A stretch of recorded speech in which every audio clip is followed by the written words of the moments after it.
Herkese merhaba arkadaşlar, kanalımıza hoş geldiniz. Bugün sizlerle Türk televizyon dünyasının son dönemde en çok konuşulan genç yıldızlarından biri olan Mert Ramazan Demir hakkında yepyeni haberler ve dikkat çeken gelişmelerle karşınızdayız. Son günlerde magazin dünyasında Mert Ramazan Demir ismi yeniden gündemin merkezine yerleşmiş durumda. Başarılı oyuncunun hem kariyer hem de özel hayatıyla ilgili çıkan haberler sosyal medyada büyük yankı uyandırıyor. Özellikle geçtiğimiz günlerde katıldığı özel bir etkinlikte yeni tarz hayranlarının dikkatini kaçmadı. Daha olgun ve karizmatik bir imaj sergileyen oyuncu sosyal medyada binlerce yorum aldı.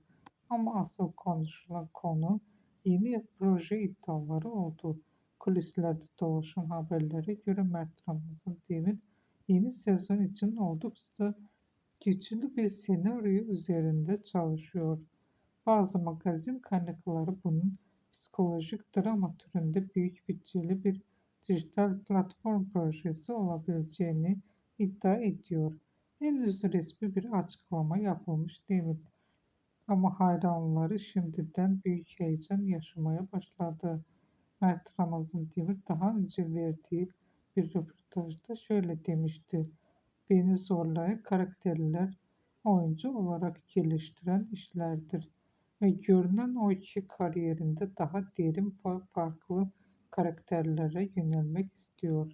Öte yandan sosyal medyada en çok konuşulan konulardan biri de Afra Saraçoğlu ile ilgili konular oldu. Bugünlük benden bu kadar.